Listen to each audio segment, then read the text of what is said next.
take your seats because the final for the PGL Spring Champions of the Storm is about to begin. It's one of the first tournaments, international tournaments for Heroes of the Storm, the Hero Brawler from Blizzard. And let's welcome on stage our first finalists, Gamers 2!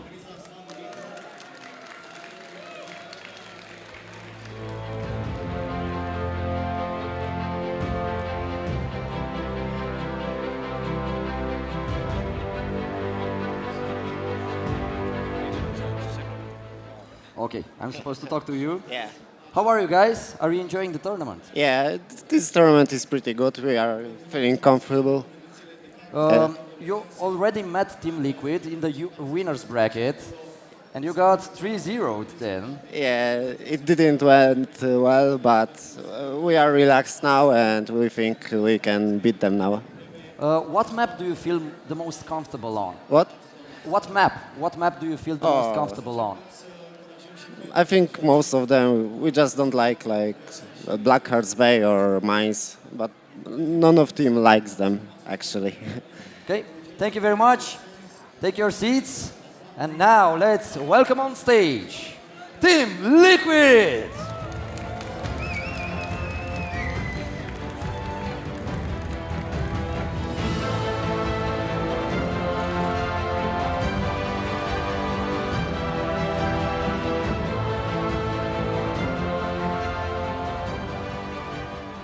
Hello.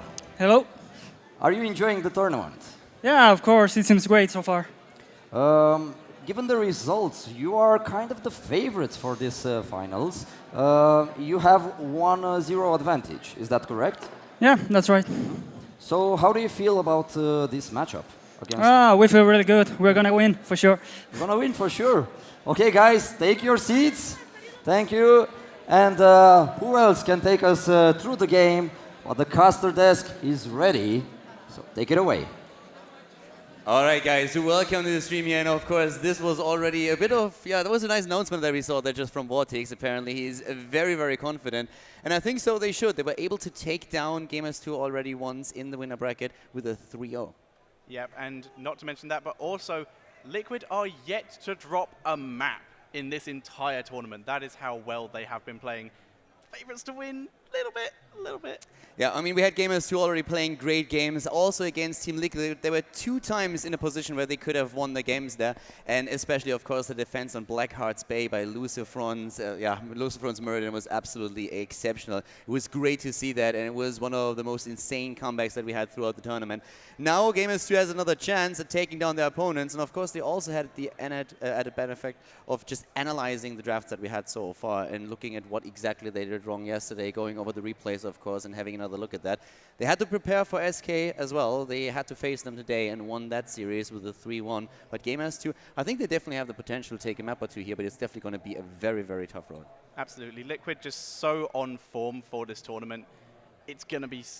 I have no words for how much Gamers 2 will have had to prepare for this. And like we said, dropping a map to SK in the previous game, SK running some pretty cool comps that, because Gamers 2 were probably focusing on Liquid at the time, they may not have prepared for. And Liquid aren't a team that you can make mistakes against because they will soak, they will gain XP, they will gain any advantage they can, and they will never let go. It's interesting that you actually talk about the soaking ability that they have there, since they were always playing the Lost Vikings in every single game that we saw them play against their opponent here. Might actually result in us seeing the Vikings being banned out on a few of the maps. Don't forget that this is a best-of-5 series where Team Liquid will start with a 1-0. We had maps banned, of course, by both teams. Doom of the Spider Queen was banned by Team Liquid, who really didn't want to play there against Gamers 2, and the Polish team with a ban on Cursed Hollow. Yeah, and like we mentioned, the Mimes globally banned. Neither team wanting to play on that. First map going to be the Garden of Terror, the map with potentially the longest games on it. Yeah, our cameraman a bit brutal there. That poor guy didn't even get to eat his pizza. That's unfortunate. Creates the sign and doesn't get a chance to hold up. So, yeah. This is going to be a pretty cool one here, especially since, of course, we had very interesting comps coming from Gamers 2. Not so much against SK, but I want to say that especially versus Team Liquid, they showed us, again, that Nova and Zeratul that we already saw them play in the ESL Major League. So actually a very, very nice strategies, and that could work. It was close to working on Sky Temple already, and Sky Temple is the third map, if we need that, of course. But I really hope that Gamers 2 is going to show us their strength. Yeah, we mentioned how it was mentioned in the beginning that Liquid do have a 1-game advantage, so they do only need to win 2. So there is a chance that they may not even have to play on the Sky Temple if they play well enough. Yeah, the first map is actually the longest map that we have in the pool, Garden of Terror, with really good games so far that we've seen in this tournament. And of course, one of the players that we also want to see here is once again Blackscope on his Zeratul. And he just played an incredible tournament, but especially Lucifron. I mean, I can't get over the one murder in defense that we saw there. It just shows how... Currently tournament MVP. Yeah, definitely. Because of that move. I mean, it's really not only the way that they play together, but also the individual strength of the players that always comes through there. With Blackscope, you have probably the best assassin in Europe currently in your lineup. With the Moreno brothers, you have 2 esports players that have been around since the days of Warcraft 3, which is absolutely insane. So this is a team that has a lot of history, most of their players already with so much experience in esports, and that definitely helps them in the setup. They are playing on stage, and for a few of the players, this is the first time. Yeah, there's a lot of players here in this tournament, in fact, who have never been to an offline event. They have only ever played online, but Liquid coming in with, like you said, the 2 brothers, loads of experience there, a lot of pedigree in terms of esports, and have just been playing so well up to now. So maybe that will affect the nerves of Gamers 2, who aren't as experienced in that sense, but we will have to see. Yesterday, of course, was one of those on days for Team Liquid. They played exceptionally well. We mentioned that they didn't lose a single map. They won 2 of the best of 3s against the best teams in Europe without dropping in the map. They must feel very confident, and Vortic's statement earlier already underlined that. So they are, of course, in very high spirits here. But on the other hand, we also have, I feel we have Gamers 2 a bit in the flow. You know, against SK, you could really tell they played a great last game there. They were not surprised too much by the composition that SK was playing. Suddenly coming up with a pet build that they used against the opponents there, and Gamers 2 just like with I want to say just that the experience in that play, and also of course like with the team play that they just showed. They're the team that has been staying in this constellation for the longest in Europe. They didn't have a roster change in months. Yep, and in that game against SK that you did mention, you mentioned Blackscorp from Liquid on his Zeratul. The Zeratul from Gamers 2 in that game was absolutely life-saving, getting amazing Void Prisms. And now the draft has started, so we're hopefully going to get into that and have a quick look at what the picks are going to be for this match. Exactly, especially of course on the side of Gamers 2 or on Team Liquid. I really want to see how they change like in comparison to what we saw yesterday, because I was mentioning the Lost Vikings played several times by Team Liquid, actually on every single map that they played against their opponents, but it is the ban on Uther that we see immediately, and that is actually something that Gamers 2 has constantly been doing against SK Gaming as well. They really don't want to run up against any kind of melee assassin that has suddenly a Divine Shield, and for Team Liquid we see that ban against Abathur.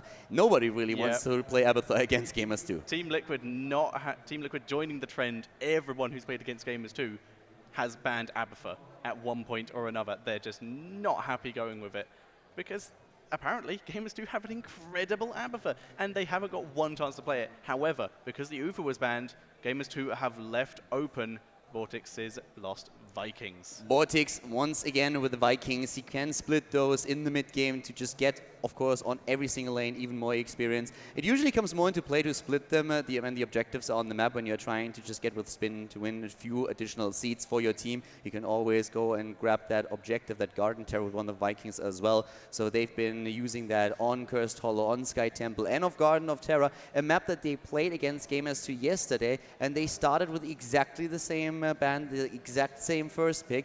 And on the side of Gamers 2, we saw also a ban on Uther. So I'm really curious to see if we are going down the same path now. The last time we had an Illidan composition for Gamers 2. We did indeed, so we'll have to see what they do bring out this time. We're still waiting for their first pick. The fact that they have banned out the Uther, though, does lower the chances of any kind of melee assassin being played a little bit.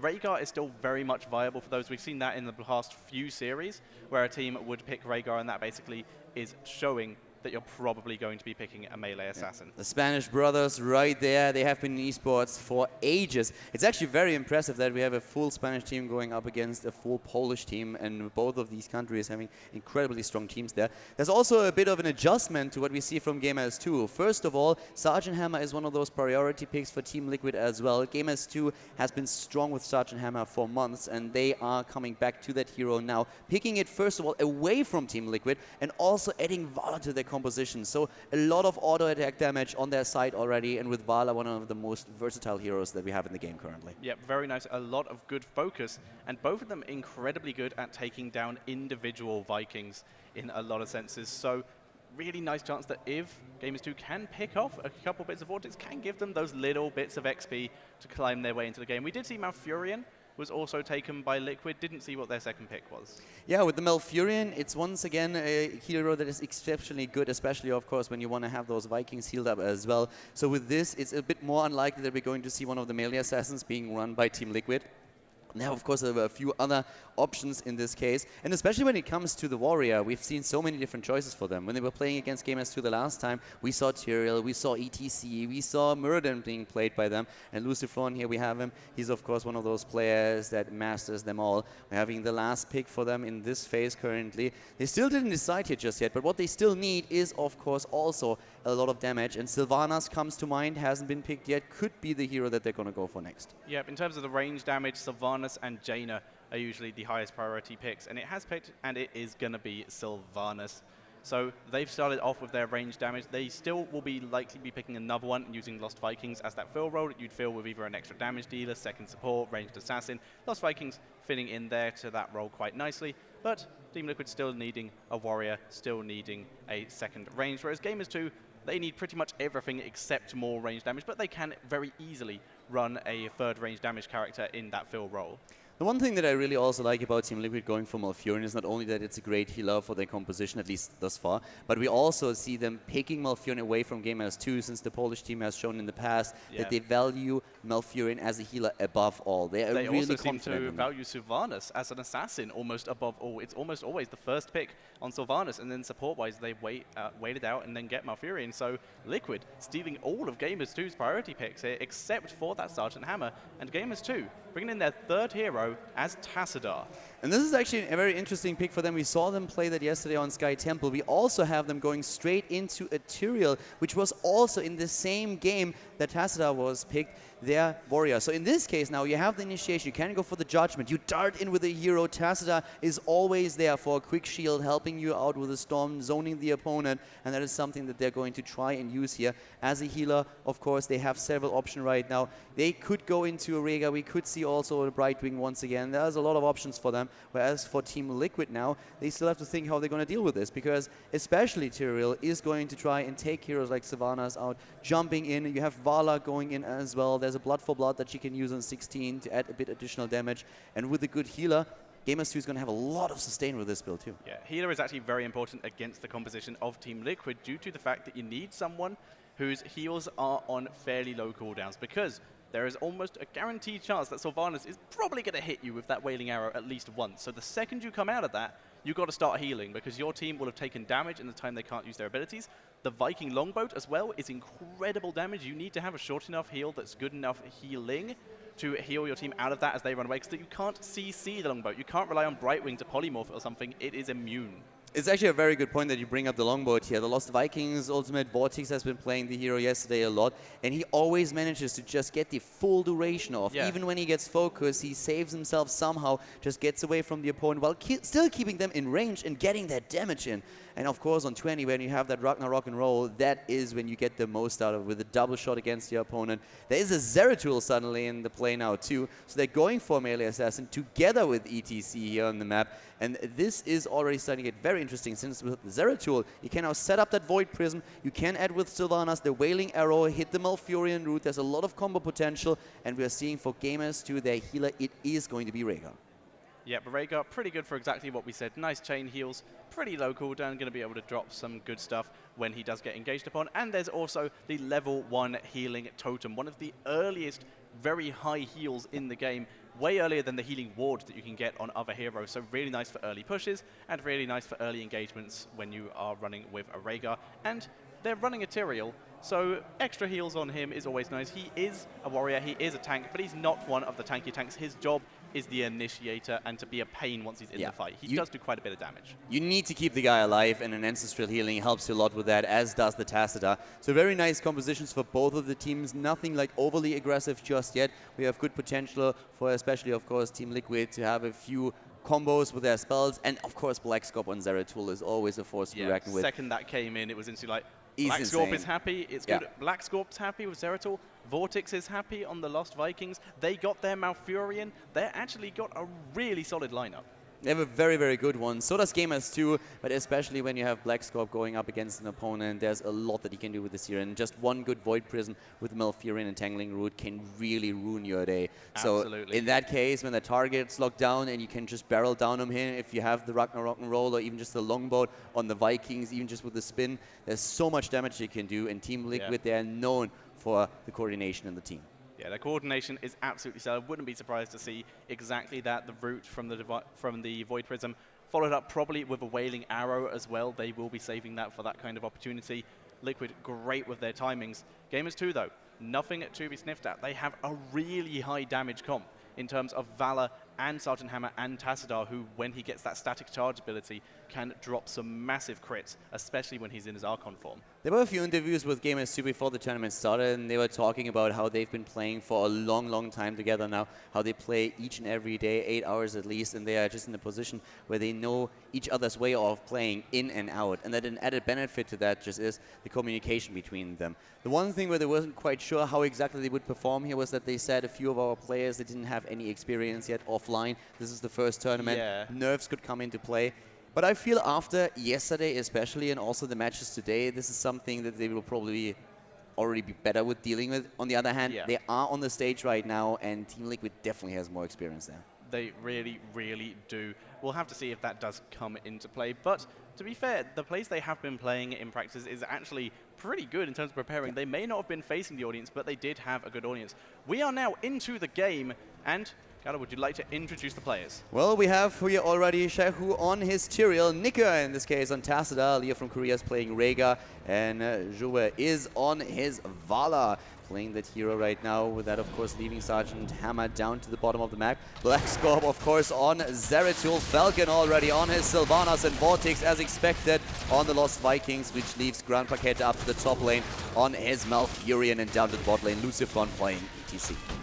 Yep, very solid. And we're seeing Secho in the top lane, just dueling with Malfurion for now. Neither of them going to gain a huge advantage to start with.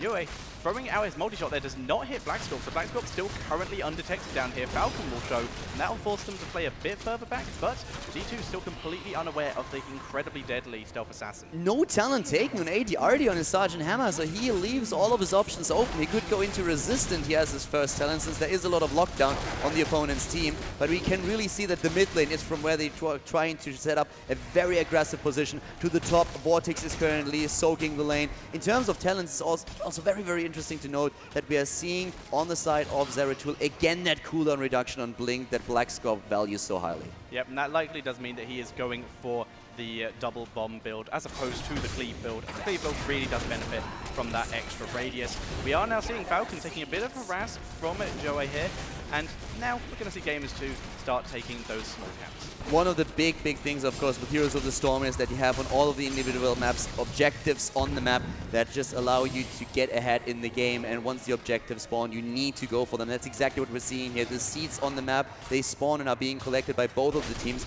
with currently Gamers 2 doing a bit of a better job. They have 32 already against the 12 that we're seeing for their Spanish opponents.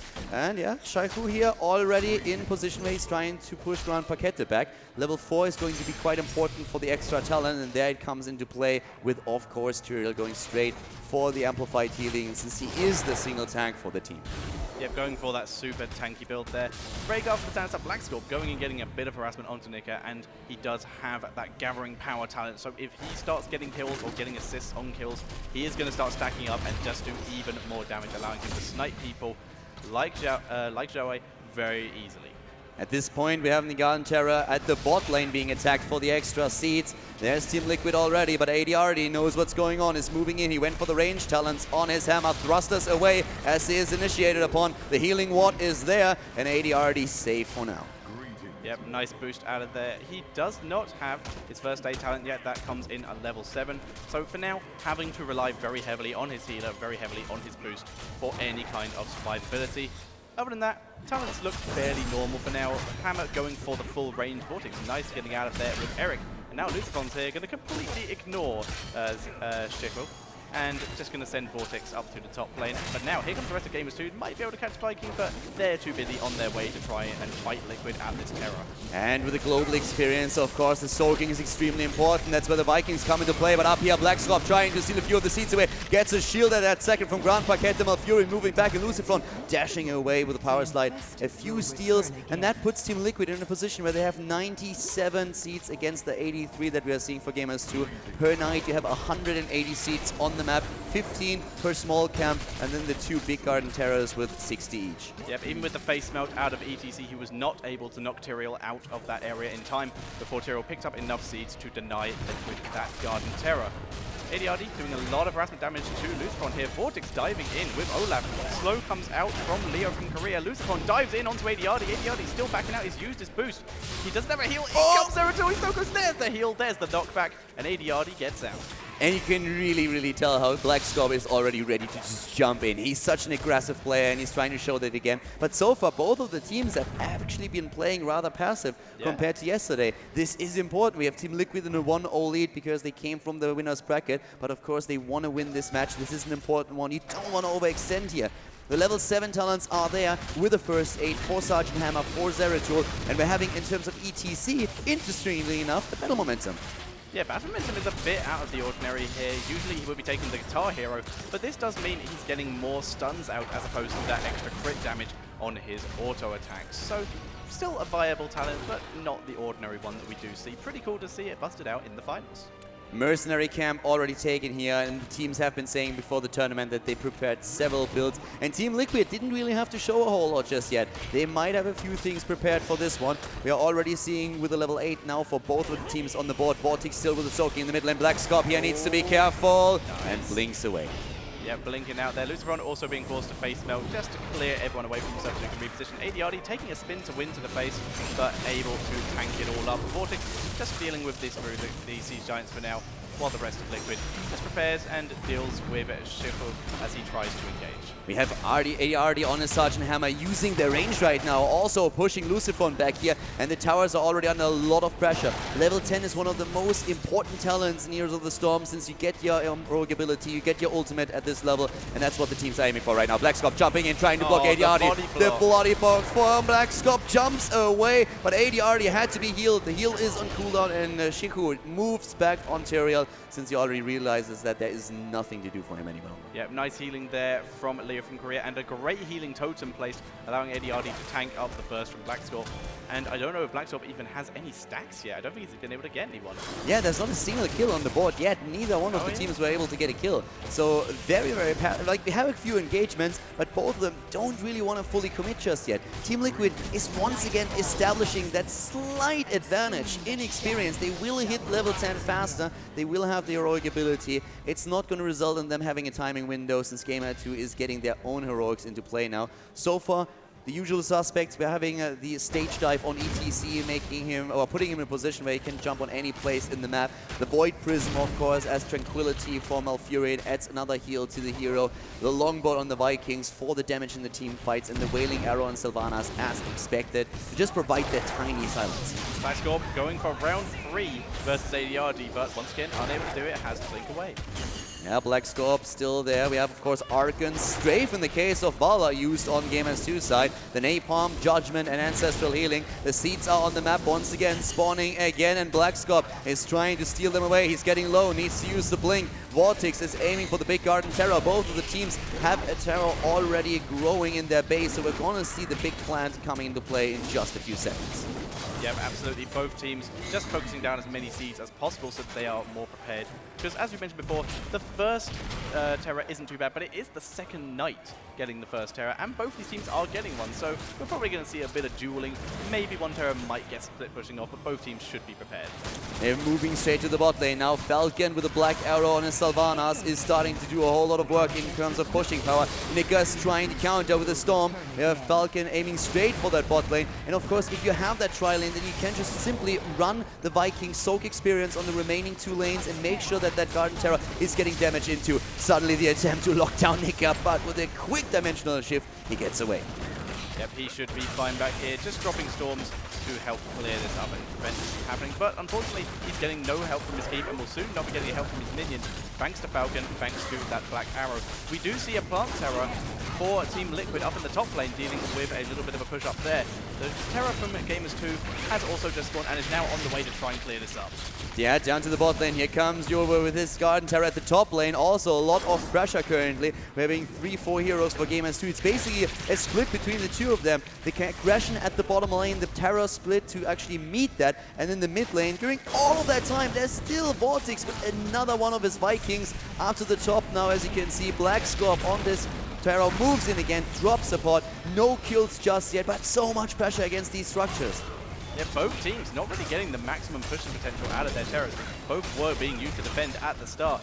Enjoy. Trying to do as much as he can, trying to take down at least a Viking, but Vortex using that sprint ability on the Viking. Falcon taking a bit of damage, we should be fine. Grand PKT though, trapped out of position against the enemy base. In comes Shekel with the Eldwin's Might. That does slow and they're able to take him down. Yeah, Grand Paquete here staying a bit longer to take down that 4, but he dies because of it. Vortex, I think, could have helped him a bit on one of his Vikings, but didn't. Here come the level 13 talents for both of the teams, loading Burning Rage on the side of Tyrael with a Feral Lunge for Rhaegar. It is, of course, for Sergeant Hammer with a giant killer, extra damage, especially against the tanky heroes, and with the multi-shot build that we're seeing for Vala, that cross shot does really come as a surprise. Distortion beam on Tassadar, on the other hand, not really. We see it every now and then, but it's not really the most regular talent here. It adds another slow. Yep, it is another slow. It's extra CC, which does actually give the possibility of maybe seeing Executioner on Sergeant Hammer. Vala more likely to take maybe a safer ability as opposed to a huge burst of damage. For now though, Gamers 2 just taking their mercenaries. Liquid just regrouping. ETC had to be for help. To the right side for Team Liquid, we're having Ice Block run on Malfurion and Uber Rockstar on ETC. They're trying to use it already. Here comes the stage trap. They're going in. The Ice Block already used at the same time. That strafe goes off. Yov in the background with all of the damage, currently dealing that out. And the Longbot for the Vortex is moving in. There comes the Void Prisoner trying to lock down. The Tyrael goes down first, and suddenly Gamers 2 is under pressure. Only 4 heroes on the game. And 80 Artie, he is going to die as well. Stun goes down, and they do pick him off. Lucifron dropped quite low. They're able to take down Zeratul as he was chasing on his own away from his team. But Team Liquid able to come out just ahead in that in terms of kills. And not only in kills, they take a lead in experience, and a quite significant one at that. Level 14 versus 15 and a half. If they get to 16, they will have an additional talent over their opponent, and that is the really important part in Heroes of the Storm, that you get that additional talent. In terms of damage currently, we're seeing especially, of course, Sergeant Hammer with 27,000 hero damage in a very good position. And when it comes down to the siege damage, Vala and Sylvanas excelling once more. Yep, they're trying to keep up, and we do actually have the Vikings keeping up pretty well with this, with 59k, and that's just because of the split pushing they have been doing. Both teams dancing around this terror. In the meantime, there are Vikings in the top jungle taking care of the seeds up there. Yeah, Jova in the mid lane for the experience. Seeds everywhere. The small camps to the left side being attacked. Vortex doesn't want to commit yet, but here's the level 16 with an imposing presence on ETC. The double bombs on Zeratul are going to make him so dangerous. And on the side of Sylvanas, we do not see Cold Embrace, but instead it is going to be blood for blood. Yeah, blood for blood, definitely a theme we've been seeing over this weekend. A lot of teams picking it. And the fact we are seeing the double bombs out of Black Scorp is cool, and like you said, can be so dangerous, but we have to remember right now he did die in that last fight. His bonus stacks from Gathering Power have been reset to 0. Yeah, no bonus stacks any longer. He needs to rebuild them. And having also 16, of course, soon for Gamers 2, but they're still half level away. They take the seats at the bot lane, and they have a Terror now growing as well. But the one for Team Liquid is moving in already. Black Scorp was trying to steal a couple of seats away. They have 83 against 57 after their Terror taken, and now they're starting to move in right away. Lucifron with so much aggression here, of course, on his plan. Yep, going to throw that bulb over the wall so he can get some damage, and everyone else has to walk around, and he can head around and deal with this tower by himself. Doesn't mind tanking a bit. Actually moving in a bit, trying to get a curse on ADRD, and he does manage it. And the thing is, the Terra can go a bit more aggressive here due to the fact normally he would be in a bit of trouble because the Peep would start aggroing on him as his biggest target. However, with Sylvanas here, the Black Arrow will prevent the Keep from the bot from shooting even longer than his bulb will. Nika is now in position on his own Terra. It's just that Terra battle again. There comes the double blood for blood with an Executioner on Sergeant Hammer. A lot of damage suddenly on the board for Gamers 2 with a new talent coming into play. They could have gone for another blood for blood, and Rhaegar decided to go into the Earthbound Totem, and they're trying to use that. Lucifron is being pushed back. He's on half HP on his own plan. Once again, AD going straight in. They could try and take this down. Lucifron is very low on his Terra, and once that's gone, Gamers 2 has an opportunity. Yep, Gamers 2 really need to do something here, because the longer they stay here... There's the Judgment onto Blackscorp. He is being burst. There's the Void Prism, and he will be able to get out. Blood for Blood comes out of someone, but Blackscorp does survive, and we've already taken down Sergeant Hammer. The Longbow Raid comes down from Vortex. He is chasing down Yoa, and the fight will continue. We are going to see Blackscorp blink back out of there as Nico was focusing down. Ancestral Healing onto Leo from Korea, but that might have been better on Zaiju. Down goes Tyrael. Leo on the run. Blackscorp chasing him down. He does have his double bump on cooldown, but he's not going to give up. Leo trying to micro away, but in the meantime, the chase is on. Yeah, hits the second one he misses. Then it comes the lightning shield on the other hand. Blackscorp, as the dog, he goes in, jumps, and takes him down. Blackscorp dies. Very well played here on Rhaegar. That was really, really good. That blood for blood, by the way, on Zeratul earlier was insane. It was Vala realizing that she couldn't go in and take damage in, and suddenly she just jumped into the Void Prism, and before she hit it, she got the blood for blood off, which was pretty incredible. So at this point, Lucifron and his team down 5 kills against 3, level 18 versus 17. Really nice battle there, but it's once again Team Liquid with the experience lead, and of course what they are really looking for now is not only controlling the map, but getting to level 20. Absolutely, they are. This is what Liquid do. They gain the XP lead and then they never let it go. Take mercenaries, soak lanes with the Vikings whenever they need to, and they are so good at it. And this is exactly what we were talking about earlier. They get their lead, and then they just keep that lead and gain any advantages they can. They're taking fights when they have talent advantages, and the second they hit level 20, they're going to get any objectives they can, any kills they can, before Gamers 2 get the chance. Yeah, Gamers 2 definitely, they need to start a bit of a comeback with a fight on even talent levels or play passive once that level 20 is hit by Team Liquid. Blackscorp and his team, they are moving cross map, starting to take those camps away. They are now the Siege Giant camp pushing the lane for them. And of course, right now, we're having also, in regards to damage, just Sylvanas showing again her amazing pushing capabilities with 106,000 siege damage. The Vikings actually close behind with 98. Yep, and on the other team, it is Sergeant Hammer with 93. Hero damage, though, Sergeant Hammer is ruling the roost with 34,000 hero damage, and that is very much helped by that last fight where she had her execution. One of the things that's of course going to be important is if Gamers 2, if the Polish team here is able to go straight into level 20 against Team Liquid, they will have Nexus Frenzy up on Sergeant Hammer, and with that Executioner talent and everything else, that's a ton of damage that is going to come out of Sergeant Hammer here. So if they can survive this long, it's going to be great for them. If they want to go for an aggressive build, they could also use Nexus Frenzy on Vala compared to the normal blink ability that we see there if you are already afraid for your life. And let's face it, if you have a Zeratul with a rewind against you, then the Bolt of the Storm is gonna let you sleep a lot safer at night. Yep, Gamers 2 doing a bit of split pushing while they just let Liquid get that Plant Terror. Just using that Napalm on the fort and killing it off. ETC is the one inside the Plant Terror, so he's been able to soak up, but he is going in there, which means we have all 3 Vikings out. A little bit squishier, but it means that Longbow Raid is going to be better, and they can do more spin to win damage when they do come out. And the Black Arrow, so good. Black Arrow and Bulb is just tearing through that fort, but in comes the Terror from Gamers 2 for the defense. Leo from Korea using the Feral Lunge trick to get nearer to that Terror without actually popping out of its mount. Very tricky situation now for Gamers 2. They are on level 19.5. They don't have the level 20 talent yet. That final talent. And we have Rewind on Zeratul, the Ragnarok and Roll. We have Storm Shield, the Blink, the Hardened Shield, which is going to make ETC even more tankier. And that Plant Terror is no joke either. There's Nika again. The keep not down yet, but it will die in a second. ADR gets Polymorph. Needs to be careful here. The jump into it. Nika all the way up at the front. Here comes Sergeant Hammer. They don't have the 20 just yet. Rhaegar is starting to move down to the bottom lane. Blackscorp very nearly getting caught there by the Terror, but had to back up. Lucifron just throwing down more bulbs and more polymorphs, just hitting Sergeant Hammer anytime he tries to siege up. And we still don't have level 20 for Gamers 2. They're really trying to keep the damage at the minimum. They lost a keep, but that was kind of unavoidable. They are actually in a spot where they can make a comeback here. If they get the level 20, the next team fight is just going to be brutal. And at this point, it looks like they're definitely going to hit that talent level.